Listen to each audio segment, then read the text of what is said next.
ಶ್ರೀ ಗುರುಭ್ಯೋ ನಮಃ. ಶ್ರೀ ಮಾತ್ರೇ ನಮಃ. ಎಲ್ಲರಿಗೂ ನಮಸ್ಕಾರ. ರಾಮಾಯಣ ಅರಣ್ಯಕಾಂಡ.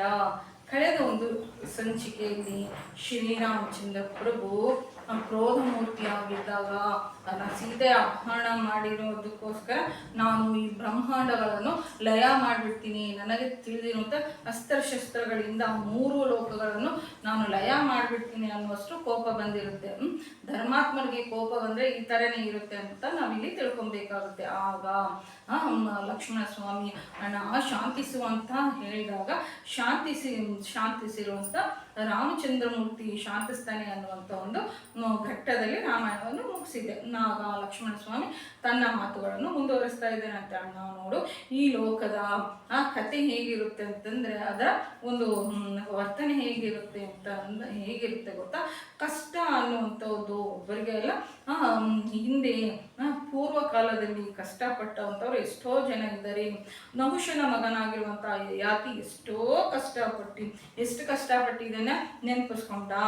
ಎಷ್ಟು ಕಷ್ಟಪಟ್ಟಿದ್ದೇನೆ, ಎಷ್ಟೋ ಚೆನ್ನಾಗಿ ಜೀವನ ಕಳೆದಿರುವಂಥ ಯಯಾತಿ ಸತ್ತ ನಂತರ ಸ್ವರ್ಗಕ್ಕೆ ಹೋಗ್ತಾರಂತೆ. ಆಗ ದೇವೇಂದ್ರ ಯಯಾತಿಯನ್ನು ಒಂದು ಪ್ರಶ್ನೆಯನ್ನು ಕೇಳ್ತಾರಂತೆ. ಅದೇನು ಅಂತಂದ್ರೆ, ಯಯಾತಿ, ನಿನ್ನ ರಾಜ್ಯದಲ್ಲಿ ಅಸತ್ಯ ಹೇಳುವಂಥವ್ರು ಯಾರಾದರೂ ಇದ್ದಾರಾ ಅಂತ ಕೇಳಿದಂತೆ. ಆಗ ತಾನು ಯಾವತ್ತೂ ಅಸತ್ಯವನ್ನು ಹೇಳಲಿಲ್ಲ ಅಂತ ಹೇಳ್ತಾರಂತೆ. ಆಗ ನೀನು ನಿನ್ನ ಕಡೆ ತೋರಿಸಿ ಒಂದು ವಿಷಯವನ್ನು ನಿನ್ನಷ್ಟಕ್ಕೆ ನೀನು ಹೊಗಳ್ಕೊಂಡಿರೋದ್ರಿಂದ ನೀನು ಮಹಾಪಾಪಿಯಾಗಿದ್ದೀಯಾ, ಅದಕ್ಕಾಗಿ ನಿನಗೆ ಸ್ವರ್ಗಲೋಕಕ್ಕೆ ಪ್ರವೇಶ ಇಲ್ಲ ಅಂತ ದೇವೇಂದ್ರ ಯಯಾತಿಯನ್ನು ಕೆಳಗಡೆ ದಬ್ಬ ಬಿಡ್ತಾನೆ. ಅಂದರೆ ತನ್ನನ್ನು ತಾನು ಹೊಗಳ್ಕೊಂಡ್ರೆ ಏನು ದೋಷ ಬರುತ್ತೆ ಅಂತಂದು ನಾನು ರಾಮಾಯಣದಲ್ಲಿ ಕೆಲವಷ್ಟು ಸಂದರ್ಭದಲ್ಲಿ ಮನವಿ ಮಾಡಿದ್ದೆ. ತನ್ನನ್ನು ತಾನು ಹೊಗಳ್ಕೊಂಡಂಥವ್ರು ಆತ್ಮಹತ್ಯೆ ಮಾಡ್ಕೊಂಡಿರುವಂಥ ಒಂದು ಮಹಾಪಾಪ ಮಾಡ್ಕೊಂಡಂಗೆ ತನ್ನನ್ನು ತಾನು ಹೊಗಳ್ಕೊಂಡಿರುವಂಥ ಕ್ಷಣದಲ್ಲಿ ಏನಾಗುತ್ತೆ ಅಂದರೆ ನಮಗೆ ಅಶೌಚ ಬರುತ್ತೆ, ಅಶುದ್ಧಿ ಬರುತ್ತೆ ಅಂತ ನಮ್ಮ ಶಾಸ್ತ್ರಗಳು ಹೇಳ್ತಾ ಇರುತ್ತೆ. ಅದಕ್ಕೋಸ್ಕರನೇ ನಮ್ಮನ್ನು ನಾವು ಹೊಗಳ್ಕೊಳೋದು ಬೇಡ, ತೆಗೆಳ್ಕೊಳೋದು ಬೇಡಪ್ಪ. ಹೊಗಳ್ಕೊಳೋಷ್ಟು ಒಂದು ನಮಗೆ ನಾವು ಮಾಡ್ಕೊಳೋಷ್ಟು ಕೆಟ್ಟದ್ದು ಮತ್ತೊಂದಿಲ್ಲ ಅಂತ ನಾವಿಲ್ಲಿ ತಿಳ್ಕೊಬೇಕಾಗುತ್ತೆ. ಆದರೆ ಕೆಲವಷ್ಟು ಜನ ಅದೇ ಕೆಲಸವಾಗಿ ಕೂತ್ಕೊಂಡು ನಾನಂಗೆ, ನಾನಿಂಗೆ, ನಾನಿದು, ನಾನದು, ನಾನು ಪ್ರಾಯದಲ್ಲಿ ಇದ್ದಾಗ ಈ ಥರ ಮಾಡಿದೆ, ನಾನು ಮದುವೆ ಆದಾಗ ಈ ಥರ ಆಗಿತ್ತು, ನಾನು ವಯಸ್ಸಲ್ಲಿದ್ದಾಗ ಈ ಥರ ಮಾಡಿದ್ದೆ, ನಾನು ಚಿಕ್ಕಂದಿನಲ್ಲಿ ಈ ಥರ ಸಹಾಯ ಮಾಡಿದ್ದೆ.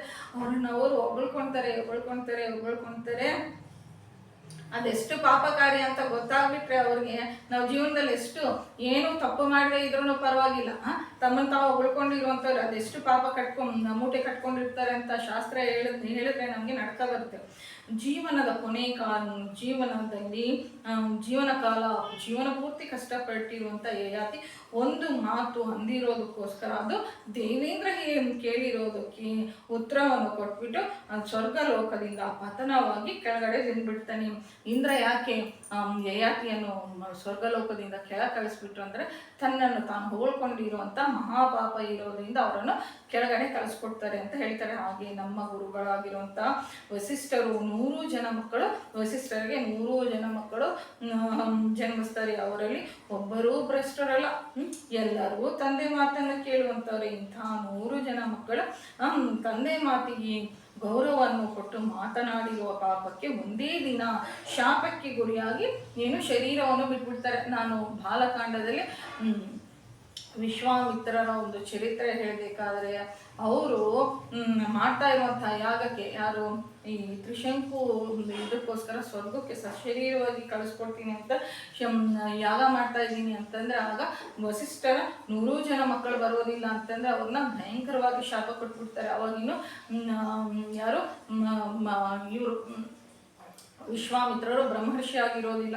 ಅಜ್ಞಾನವಿರುವಂಥ ನಮ್ಮಂಥ ಮಾನವರಾಗಿರ್ತಾರೆ. ಅದಕ್ಕೋಸ್ಕರ ಇಷ್ಟು ಭಯಂಕರವಾಗಿರುವಂಥ ಶಾಪ ಕೊಡ್ತಾರೆ. ಅಂದರೆ ನೀವು ಈಗಲೇ ಸುಟ್ಟು ಭಸ್ಮರಾಗ್ಬಿಟ್ರಿ, 700 ಜನ್ಮಗಳು ನೀವು ನಾಯಿ ಮಾಂಸವನ್ನು ತಿಂದ್ರಿ, ಹಲವಷ್ಟು ವರ್ಷಗಳು ನರ್ಕದೊಂದಿಗೆ ಇದು ಮಾಡ್ರಿ, ಮತ್ತೆ ಮುಷ್ಟಿಕರು ಅನ್ನುವಂಥ ಒಂದು ನೀಚ ಜಾತಿಯಲ್ಲಿ ಕೆಲವು 1000 ವರ್ಷಗಳನ್ನು ಜನ್ಮಿಸ್ರಿ ಅಂತಂದು ಶಾಪ ಕೊಟ್ಬಿಡ್ತಾರೆ. ಒಂದೇ ದಿನದಲ್ಲಿ 100 ಜನ ಮಕ್ಕಳು ಸತ್ತು ಹೋದಾಗ ವಸಿಷ್ಠ ಮಹರ್ಷಿಗಳು ಹೇಗೆ ತಟ್ಕೊಂಡಿದ್ದಾರೆ ಅಂತ ನಾನು ಬಾಲಕಾಂಡದಲ್ಲಿ ಹೇಳಿದ್ದೀನಲ್ವ. ಆಗ ತಮ್ಮೆಲ್ಲರ ಹತ್ರ ಮನವಿ ಮಾಡಿದ್ದೀನಿ. ಅಷ್ಟೊಂದು ಶಾಪಕ್ಕೆ ಗುರಿಯಾಗಿ ಎಲ್ಲರೂ ದೇಹವನ್ನು ಬಿಟ್ಬಿಟ್ರು, ಸತ್ತು ಹೋಗ್ಬಿಟ್ರು. ಇಷ್ಟು ಕಷ್ಟ ಬಂದಿದೆ ಅಂತಂದು ನಮ್ಮ ಗುರುಗಳು ಚಿಂತೆ ಇಟ್ಕೊಂಡಿಲ್ಲ. ನಾವು ಪ್ರತಿದಿನ ನೋಡುವಂಥ ಭೂಮಿಗೆ ಎಷ್ಟು ಸಹನೆ ಇದೆಯಣ್ಣ, ಎಷ್ಟು ಜನರನ್ನು ಆಕೆ ತಟ್ಕೊಳ್ತಾ ಇದ್ದಾಳೆ. ಭೂಮಿ ಯಾವತ್ತಾದರೂ ಇಂಥವನು ಕೂಡ ಭೂಮಿಯಲ್ಲಿ ಇರ್ಕೂಡ್ದು ಅಂತಂತಂದು ಇಂತಹ ಭೂಮಿ ಕೂಡ ಒಂದಾನೊಂದು ಸಂದರ್ಭದಲ್ಲಿ ಪಾಪ ಭಾರ ತಟ್ಕೊಂಡ್ಲಾರ್ದಲೆ ಆ ಕಡೆ ಈ ಕಡೆ ಚಲನೆ ಆಗುತ್ತೆ. ಇಷ್ಟು ಶ್ರೇಷ್ಠ ಒಂದು ಶಕ್ತಿಶಾಲಿ ಆಗಿರುವಂಥ ಭೂಮಿ ಕೂಡ ಕಷ್ಟದಿಂದ ಚಲನೆ ಆಗುತ್ತೆ. ಆಕಾಶದಲ್ಲಿರುವಂಥ ಸೂರ್ಯಚಂದ್ರರು ಮಹಾಬಲ ಇರುವಂಥವ್ರು ಇವರಿಬ್ಬರು ಲೋಕದಲ್ಲಿ ಪ್ರಕಾಶಿಸ್ತಾ ಇರ್ತಾರೆ. ಇಂತಹ ಸೂರ್ಯಚಂದ್ರರನ್ನು ಪಾಪಗ್ರಹವಾಗಿರುವಂಥ ರಾಹುಕೇತುಗಳು ಹಿಡಿದು ಬಿಟ್ಟು ಗ್ರಹಣದ ಸಮಯದಲ್ಲಿ ಗೋಚಾರವಾಗುತ್ತೆ, ಮತ್ತೆ ಬಿಟ್ಬಿಡುತ್ತೆ. ಮನುಷ್ಯನ ಜೀವನದಲ್ಲಿ ಕಷ್ಟ ಬಂದಿರೋ ದಿನ ಈ ಕಷ್ಟವನ್ನು ತಟ್ಕೊಂಡು ನಿಂತ್ಕೊಂಡಿರುವಂಥವನೇ ಅಲ್ವಾ. ಆಗ್ಲೂ ಕೂಡ ಧರ್ಮ ಬಿಡ್ದಲೇ ಇರುವಂಥದ್ದೇ ಅಲ್ವಾ. ಇರಬೇಕಾಗಿರುವಂಥದ್ದು ಶೌಶಲ್ಯ ಪ್ರಕಾಶಿಸುತ್ತದೆ. ಲಕ್ಷ್ಮಣ ಸ್ವಾಮಿ ಏನು ಹೇಳೋದಕ್ಕೆ ಪ್ರಯತ್ನ ಪಡ್ತಾ ಇದ್ದಾರೆ ಅಂತಂದ್ರೆ, ನೀನು ಲೋಕಗಳನ್ನು ಲಯ ಮಾಡೋದು ಅಧರ್ಮ, ಅವನೊಬ್ಬನ್ನೇ ಶಿಕ್ಷೆ ಮಾಡಿಕೊಡುವಂಥ ಧರ್ಮವನ್ನು ಬಿಟ್ಟು ನಾವು ಪ್ರವರ್ತನೆ ಮಾಡಿಕೊಡು ಅಂತ ಇಲ್ಲಿ ತಿಳಿಸ್ಕೊಡ್ತಾ ಇದ್ದಾರೆ. ಆಗ ಶೌಶಲ್ಯ ಅದಕ್ಕಾಗಿ ಅಣ್ಣ ದಯಮಾಡಿ ನಿನ್ನ ಕೋಪವನ್ನು ಬಿಟ್ಬಿಡು, ನೀನು ಜ್ಞಾನಿ, ನಿನಗೆ ಸಮಸ್ತ ಗೊತ್ತು. ಆದರೆ ಇವತ್ತು ನಿನ್ನ ಬುದ್ಧಿಗೆ ಬೂದಿ ಮುಚ್ಕೊಂಡಿದೆ, ನಿನ್ನಲ್ಲಿರುವಂತಹ ಜ್ಞಾನಕ್ಕೆ ಶೋಕ ಮುಚ್ಕೊಂಡು ಹೋಗ್ಬಿಟ್ಟಿದೆ. ಅದರಿಂದ ನೀನು ಕೋಪಕ್ಕೆ ವಶವಾಗಿ ಬಿಟ್ಟಿದೆ. ನಿನಗೆ ಹೇಳುವಷ್ಟು ಜ್ಞಾನ ನನಗಿಲ್ಲ. ನಾನು ಹೇಳ್ತಾ ಇದ್ದೀನಿ ಅಂತ ಅಲ್ಲ, ನಾನು ಕೇವಲ ನಿನ್ನ ಬುದ್ಧಿ ಮೇಲೆ ಆವಿಸಿರುವಂಥ ಶೋಕ ಅನ್ನುವಂಥದ್ದನ್ನ ತೊಲಗಿಸುವ ಪ್ರಯತ್ನ ಮಾಡಿದ್ದೀನಿ ಅಣ್ಣ ಅಷ್ಟೇ ಅಂತ. ಆ ಕಡೆಯವರು ಹೇಳಿರುವಂಥದ್ರಲ್ಲಿ ಸಾರವನ್ನು ಗ್ರಹಿಸಿ ತನ್ನ ಸ್ವರೂಪವನ್ನು ತಿದ್ದುಕೊಳ್ಳುವಂಥ ದೊಡ್ಡ ಶಕ್ತಿ ಇರುವಂತಹ ರಾಮ ಲಕ್ಷ್ಮಣನ ಮಾತನ್ನು ಕೇಳಿ ತನ್ನ ಕೋಪವನ್ನು ಬಿಟ್ಬಿಡ್ತಾನಂತೆ. ತಮ್ಮ, ನೀನು ಹೇಳಿರುವಂಥ ಮಾತು ಯಥಾರ್ಥ ಕಣೋ, ಆದರೆ ನನ್ನನ್ನು ಅನುಗಮಿಸಿ ಬಂದಿರುವಂಥ ಸೀತೆ ಕಾಣಿಸ್ಲಾರ್ದೇನೆ ಇದ್ದಾಗ ನಾನು ಬದುಕೋದಕ್ಕಾಗೋದಿಲ್ಲ. ಈ ಪರ್ವತ ಗುಹೆಗಳಲ್ಲಿ ಎಷ್ಟೋ ಗುಹೆಗಳು ಪೊದೆಗಳಿದ್ದಾವೆ, ಸೀತೆಯನ್ನು ನಾವು ಅಲ್ಲಿ ಹುಡ್ಕೋಣ ಅಂತ ಅಂತಾರಂತೆ. ರಾಮ ಲಕ್ಷ್ಮಣರು ಮುಂದಕ್ಕೆ ಹೊರಡ್ತಾರಂತೆ. ಮುಂದೆ ಹೊರಟಾಗ ಮೈ ತುಂಬ ರಕ್ತದಿಂದ ತುಂಬಿ ಮೂಗಿನೊಂದಿಗೆ ರಕ್ತದೊಂದಿಗೆ ರೆಕ್ಕೆಗಳು ಕತ್ತರಿಸೋಗಿ ಒಂದು ಪಕ್ಕದಲ್ಲಿ ಹೊರಗಿರುವಂಥ ಜಟಾಯು ಕಾಣಿಸುತ್ತಾನೆ. ಆಗ ರಾಮ ರಾಕ್ಷಸ ರೂಪದಲ್ಲಿ ಇದ್ದವನು ಈ ಪಕ್ಷಿ ರೂಪವನ್ನು ಹೊಂದಿದ್ದಾನೆ. ನಾನು ಲಕ್ಷ್ಮಣ ಹೋಗ್ತದಂಗೆ ಸೀತೆಯನ್ನು ಈ ಪಕ್ಷಿಯೇ ತಿಂದಾಕ್ಬಿಟ್ಟಿದೆ, ಇದನ್ನು ನಾನು ನಂಬಿದೆ. ಈಗ ಇಷ್ಟು ಅಪಾಯ ತಂದಿದೆ, ಇದಕ್ಕಾಗಿ ನಾನು ಈ ಜಟಾಯುವಿನ ಶರೀರವನ್ನು ತುಂಡು ಮಾಡಿಬಿಡ್ತೀನಿ ಅಂತ ಮನಸ್ಸಿನಲ್ಲಿ ಅಂದ್ಕೊಂಡು ಕೋದಂಡವನ್ನು ಇಟ್ಕೊಂಡು ಬಾಣಗಳನ್ನು ಸಂಧಿಸ್ತಾ ಜಟಾಯುವಿನ ಕಡೆಗೆ ಓಡ್ ಬರ್ತಾರಂತೆ. ಆಗ ಜಟಾಯು ರಾಮ ನೀನು ಯಾವ ಔಷಧಿಗೋಸ್ಕರ ಈ ಅರಣ್ಯದಲ್ಲಿ ಹುಡುಕ್ತಾ ಇದೆಯೋ ಅಂತಹ ಔಷಧಿ ಸ್ವರೂಪವೇ ಸೀತಮ್ಮ. ಎಂತಹ ಒಳ್ಳೆಯ ಮಾತಪ್ಪ. ಒಂದು ಗಂಡಿಗೆ ಹೆಂಡತಿ ಅನ್ನುವಂಥವಳು ದಿವ್ಯ ಔಷಧ. 1000 ಜನ ಅವನಿಗೆ ಪಕ್ಕದಲ್ಲಿ ಇದ್ರು ಹೆಂಡತಿ ಅನ್ನುವಂಥವಳು ಅವ್ರಿಗೆ ಸಮಾಧಾನ ಮಾಡಿಬಿಟ್ಟು ಅವಳು ಒಪ್ಪಿಕೊಂಡ್ರೇನೆ ಅವನು ಮಾಡಿರುವಂಥ ಕೆಲಸಗಳಿಗೆ ಸಾರ್ಥಕ ಆಗುತ್ತೆ ಅಂತ ಅವನ ಮನಸ್ಸು ಪರಿತಾಪ ಮಾಡ್ತಾ ಇರುತ್ತೆ. ಗಂಡಿಗೆ ಏನು ರಾಮಾಯಣದಲ್ಲಿ ಹೇಳ್ತಾ ಇರುತ್ತೆ, ಒಂದು ಗಂಡನಿಗೆ ಹೆಂಡತಿ ಅನ್ನುವಂಥವಳು ಎಷ್ಟು ಪ್ರಾಮುಖ್ಯ, ಹೆಂಡತಿ ಅನ್ನುವಂಥವಳು ಗಂಡನಿಗೆ ಎಷ್ಟು ಪ್ರಾಶಸ್ತ್ಯ, ಗಂಡ ಹೆಂಡತಿಯರ ಒಂದು ಸಂಬಂಧದ ಬಗ್ಗೆ ಅದೆಷ್ಟು ಶ್ರೇಷ್ಠವಾಗಿ ಮಾತನಾಡುತ್ತಪ್ಪ. ಸೀತಮ್ಮ ಪರಮೌಷಧ ಅಂತೆ ರಾಮನಿಗೆ. ಒಂದು ಪಕ್ಷಿ ಹೇಳ್ತಾ ಇದೆ, ನನ್ನ ಪ್ರಾಣ ನಿನ್ನ ಪ್ರಾಣಗಳನ್ನು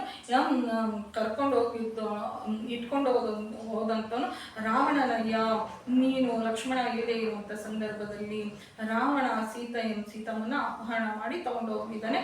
ಸೀತಮ್ಮನ ಅಪಹರಣ ಮಾಡ್ತಾ ಇದ್ರೆ ರಾವಣನೊಂದಿಗೆ ಯುದ್ಧ ಮಾಡಿದ್ನಯ್ಯ. ನನ್ನ ಶಕ್ತಿ ಮೇರೆಗೆ ನಾನು ಅಡ್ಡ ಬಿದ್ಬಿಟ್ಟೆ. ನಾನು ತಡೆಯೋದಕ್ಕೆ ನೋಡಿ ರಾವಣನ ರಥಗಳನ್ನು, ಸಾರಥಿಯನ್ನು, ಧ್ವಜಗಳನ್ನು ಹೊಡೆದಾಕ್ಬಿಟ್ರೆ. ಆದರೆ ಆತನನ್ನು ನಿಗ್ರಹಿಸೋದಕ್ಕಾಗಲಿಲ್ಲ. ಆಕಾಶ ಮಾರ್ಗದಲ್ಲಿ ಹೋಗ್ತಾ ಹೋಗ್ತಾ ಮೇಘಗಳನ್ನು, ಧೂಳಿನಿಂದ ಕೂಡಿರುವಂಥ ಮೇಘಗಳನ್ನು ಸೃಷ್ಟಿಸಿ ಹೋಗಿದ್ದಾನೆ. ಖಡ್ಗದೊಂದಿಗೆ ನನ್ನ ರೆಕ್ಕೆಗಳನ್ನು ಕತ್ತರಿಸಿದ್ದಾನೆ, ನನ್ನ ಕಾಲನ್ನು ಕತ್ತರಿಸಿದ್ದಾನೆ. ಅದಕ್ಕಾಗಿ ನಾನು ಏನು ಮಾಡೋದಕ್ಕಾಗಲಿಲ್ಲ ರಾಮ, ನಾನು ಸತ್ತೋಗ್ತಾ ಇದ್ದೀನಯ್ಯ, ಮತ್ತೊಮ್ಮೆ ನನ್ನನ್ನು ಸಾಯಿಸಬೇಡ ಅಂತ ಹೇಳ್ತಾರಂತೆ. ಯಾರೋ ಜಟಾಯು ಮಾತನ್ನು ಕೇಳಿರುವಂಥ ರಾಮ ಅಂತಾರಂತೆ, ಕೋದಂಡದೊಂದಿಗೆ ಹೊಡೋಗಿ ಜಟಾಯು ಪಕ್ಷಿಯನ್ನು ಗಟ್ಟಿಯಾಗಿ ತಪ್ಕೊಂಡು ಅಳ್ತಾ ಇದ್ದಾರಂತೆ. ಆಗ ಅಳ್ತಾ ಇದ್ರೆ ಆ ಕೋದಂಡ ಕೈಯಿಂದ ಜಾರ್ಬಿಟ್ಟು ಕೆಳಗಡೆ ಬಿದ್ದುಬಿಡ್ತಂತೆ. ಆಗ ರಾಮನೊಂದಿಗೆ ಲಕ್ಷ್ಮಣ ಕೂಡ ಜಟಾಯುವಿನ ಮೇಲೆ ಬಿದ್ದುಬಿಟ್ಟು ಅಳ್ತಾ ಇದ್ದಾರಂತೆ. ಆಗ ರಾಮ, ನನಗೆ ರಾಜ್ಯ ಹೋಗಿದೆ ಅಂತಾಗಲಿ, ಅರಣ್ಯಕ್ಕೆ ಬಂದಿದೆ ಅಂತಾಗಲಿ, ಸೀತಮ್ಮನ ಕಳ್ಕೊಂಡಿದ್ದೀನಿ ಹೋಗಟ್ಕೊಂಡಾಗಲಾಗಲಿ, ನಂಬಿದ ಸ್ನೇಹಿತ ಜಟಾಯು ಮರಣಿಸ್ತಾ ಇದ್ದಾನೆ. ಇವತ್ತು ನಾನು ಹೊಂದುತ್ತಾ ಇರುವಂಥ ಶೋಕಕ್ಕೆ ಅಗ್ನಿಯನ್ನು ತಂದು ಇಟ್ಟರೆ ಆ ಅಗ್ನಿಯನ್ನೇ ನನ್ನ ಶೋಕ ಸುಟ್ಟು ಬಿಡುತ್ತೆ ಅಂತಂದರೆ ಅಷ್ಟು ಶೋಕದಲ್ಲಿ ಇದ್ದೀನಿ ಲಕ್ಷ್ಮಣ ಅಂತಂದರೆ, ಯಾವುದಾದ್ರೂ ಕಷ್ಟ ಬಂದರೆ ಇಷ್ಟು ಮುಂದೆ ಅನುಭವಿಸಿರುವಂಥ ಕಷ್ಟಗಳೆಲ್ಲವೂ ನನಗೆ ನೆನಪಾಗುತ್ತೆ. ನಾನು ಹುಟ್ಟಿರೋದೇ ಕಷ್ಟಪಡೋದಕ್ಕೆ ಅಂತಂತಂದರೆ ರಾಮಚಂದ್ರ ಮೂರ್ತಿ ಪಟ್ಟಿರುವಂಥ ಕಷ್ಟಗಳಲ್ಲಿ, ಅನುಭವಿಸಿರುವಂಥ ಕಷ್ಟಗಳಲ್ಲಿ ಈಗಿನ ಮನುಷ್ಯರು ಒಂದು ಒಂದು ಅಣುವಷ್ಟು ಕೂಡ ಏನು ಅನುಭವಿಸಿದಲ್ಲ. ರಾಜ್ಯ ಬರುತ್ತೆ ಅಂತಂದರೆ ರಾಜ್ಯ ಬರಲಿಲ್ಲ.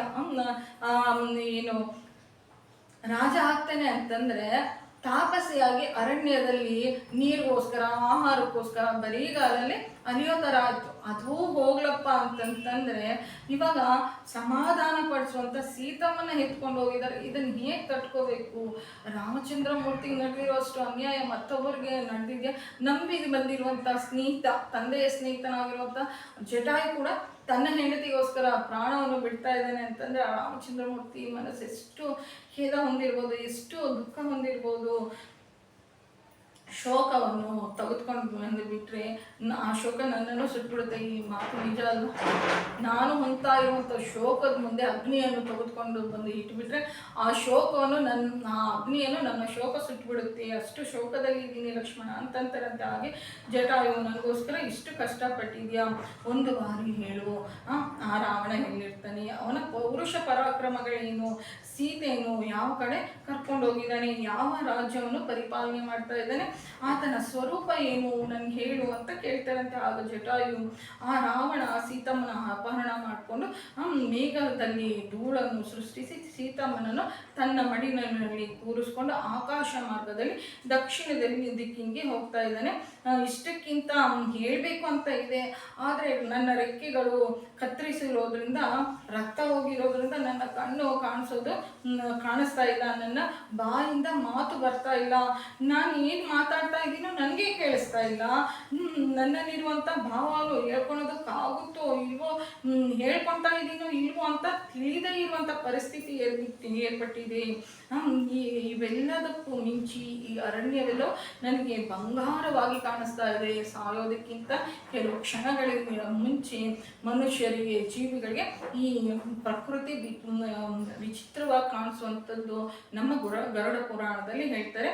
ಆಗ ಜಟಾಯು ಹೇಳ್ತಾ ಇದ್ದಾನೆ, ವಿಂಧ್ಯ ಅನ್ನುವಂತಹ ಮುಹೂರ್ತದಲ್ಲಿ ರಾವಣ ಕಳ್ತನ ಮಾಡಿದ್ದಾನೆ, ನಿನ್ನ ವಸ್ತುವನ್ನು ಕಳ್ತನ ಮಾಡಿದ್ದಾನೆ, ನಿನ್ನ ವಸ್ತು ನಿನಗೆ ಸಿಗುತ್ತೆ.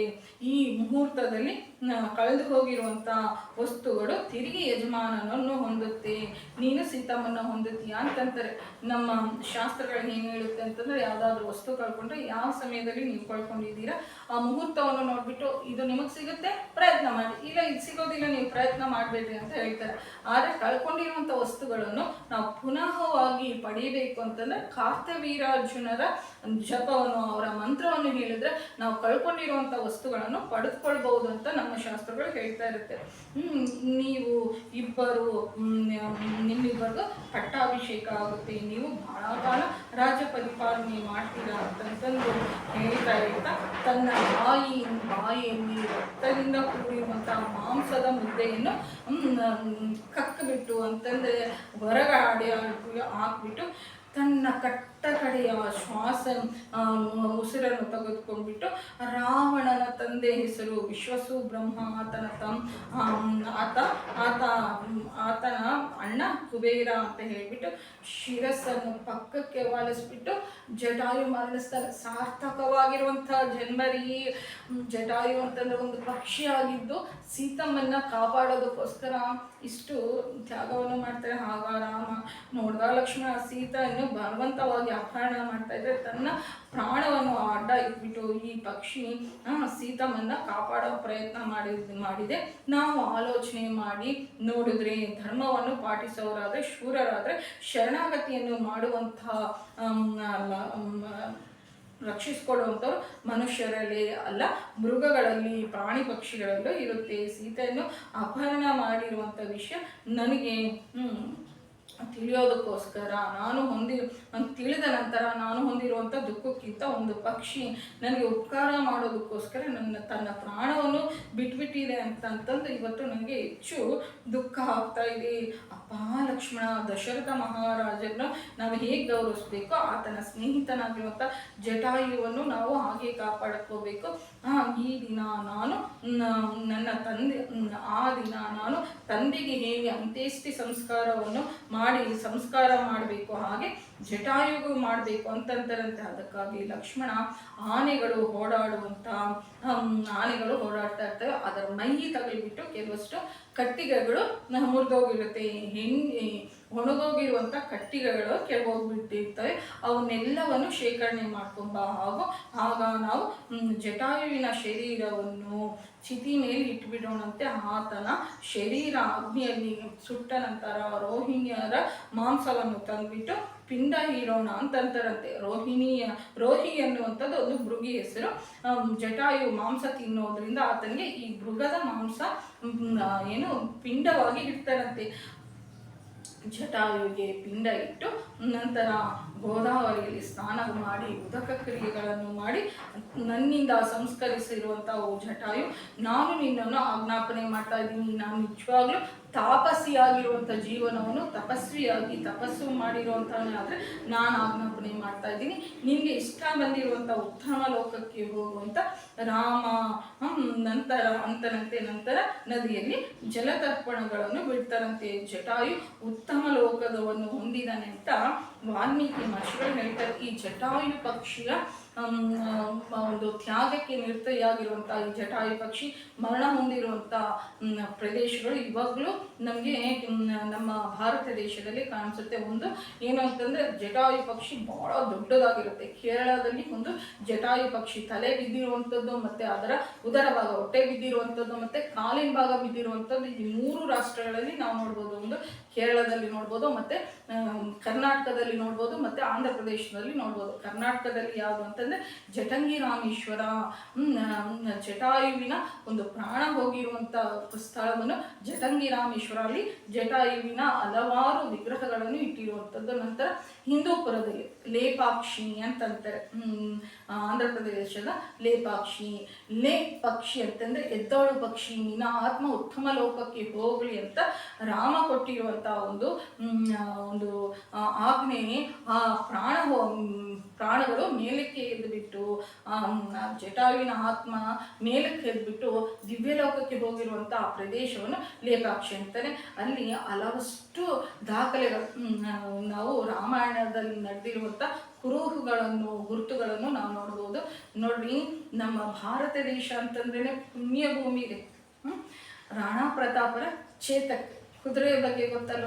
ತನ್ನ 4 ಕಾಲುಗಳಲ್ಲಿ ಒಂದು ಕಾಲು ಕತ್ತರಿಸಿ ಹೋಗಿದ್ರು ತನ್ನ ಯಜಮಾನಿಯಾಗಿರುವಂತಹ ರಾಣಾ ಪ್ರತಾಪರನ್ನು ಕಾಪಾಡೋದಕ್ಕೋಸ್ಕರ 5 ಕಿಲೋಮೀಟರ್ ಆ ಕತ್ತರಿಸಿರುವಂತಹ ಕಾಲಿನೊಂದಿಗೆ ವೇಗವಾಗಿ ಓಡೋಡೋಗ್ಬಿಟ್ಟು ಒಂದು ಪರ್ವತದಿಂದ ಮತ್ತೊಂದು ಪರ್ವತಕ್ಕೆ ಹಾರ್ಬಿಟ್ಟು ತನ್ನ ಯಜಮಾನಿ ಕ್ಷೇಮವಾಗಿದ್ದಾನೆ ಅಂತಂತಂದು ನಿರ್ಧಾರ ಮಾಡ್ಕೊಂಡ ನಂತರ ಮೂಗಜೀವಿ ಪ್ರಾಣ ಬಿಟ್ಟಿದೆಯಂತೆ.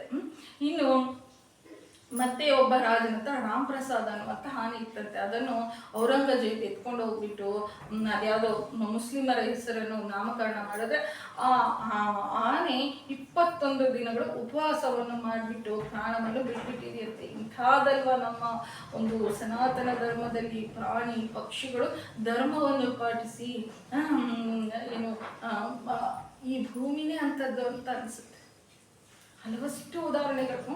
ಒಂದು ನಾಯಿ ಸಾಕೊಂಡಿದ್ರಂತೆ ಒಬ್ಬ ಆಕೆ, ನೋಡ್ದಲೆ ಮಕ್ಕಳು ಆಡ್ಕೊಂತ ಒಂದು ಚೆಂಡಿಗೆ ಹೋಗ್ಬಿಟ್ಟು ಜೇನಿನ ಗೂಡಿಗೆ ಬಿದ್ದುಬಿಡ್ತಂತೆ. ಅಲ್ಲಿ ಆ ನಾಯಿ ಪಕ್ಕದಲ್ಲಿ 3 ವರ್ಷದ ಒಂದು ಮಗು ಇತ್ತಂತೆ. ಜೇನ್ನೊಣಗಳೆಲ್ಲೋ ಆ ಮಗುವಿನ ಮೇಲೆ ದಾಳಿ ಮಾಡೋದಕ್ಕೆ ಬಂದಾಗ ಆ ನಾಯಿ ಏನು ಮಾಡಿಬಿಟ್ಟಿದೆ, ಆ ಮಗುನ ಕೆಳಗಡೆ ಹಾಕ್ಬಿಟ್ಟು ತಾನು ಮೇಲ್ಗಡೆ ಮಲ್ಕೊಂಡಿದೆಯಂತೆ. ಆ ಸಾವಿರಾರು ಜೇನ್ನೊಣಗಳು ಅದನ್ನು ಕಚ್ಚಿದ ತಕ್ಷಣ ಆ ಕ್ಷಣದಲ್ಲಿ ಅಲ್ಲಿಯೇ ಸ್ಥಳದಲ್ಲಿ ಪ್ರಾಣ ಬಿಟ್ಬಿಟ್ಟಿದೆ. ಎಂಥ ತ್ಯಾಗ ಅಲ್ವಾ. ಅಲ್ವಷ್ಟು ಹೇಳ್ತಾ ಇದ್ರೆ ಭಾಳ ಉದಾಹರಣೆಗಳು ಬರ್ತವೆ. ಇಂಥ ಪುಣ್ಯ ಭೂಮಿಯಾಗಿರುವಂತಹ ಭಾರತ ದೇಶಕ್ಕೆ ಪ್ರಾಣಿಯಾಗಿ ಪಕ್ಷಿಯಾಗಿದ್ದರು ರಾಮಚಂದ್ರಮೂರ್ತಿಗೆ ಇಷ್ಟು ಸಹಕಾರ ಮಾಡಿರುವಂಥ ಜಟಾಯುವಿನ ಪಾದ ಪದ್ಮಗಳಿಗೆ ನಮಸ್ಕಾರವನ್ನು ಮಾಡ್ಕೊಳ್ತಾ, ಅದಕ್ಕೋಸ್ಕರನೇ ನಮ್ಮ ಸನಾತನ ಧರ್ಮದಲ್ಲಿ ಎಲ್ಲಾದರೂ ಗರುಡ ಪಕ್ಷಿ ಪ್ರಾಣ ಹೋದಾಗ ಅದನ್ನು ಸಂಸ್ಕರಿಸಿ ಮರ್ಯಾದೆಯಿಂದ ಅದರ ಅಂತಿಮ ಸಂಸ್ಕಾರವನ್ನು ಮಾಡುವಂಥ ಸಂಪ್ರದಾಯ ನಮ್ಮಲ್ಲಿದೆ. ಯಾಕೆ ಅಂತಂದರೆ ರಾಮನಿಗೆ ಒಂದು ಸಹಾಯ ಮಾಡಿರೋದಕ್ಕೆ ಗರುಡ ಪಕ್ಷಿಗಳಿಗೆ ಹದ್ದುಗಳಿಗೆ ಇಷ್ಟೊಂದು ನಾವು ಪ್ರಾಮುಖ್ಯತೆಯನ್ನು ಕೊಡ್ತೀವಿ. ರಾಮನ ಕಾರ್ಯಕ್ಕೆ ವಾನರರು, ಪಕ್ಷಿಗಳು, ಪ್ರಾಣಿಗಳು, ಅಳಿಲು ಎಲ್ಲ ಸಹಕಾರ ಮಾಡುತ್ತಪ್ಪ. ಜೈ ಶ್ರೀರಾಮ್.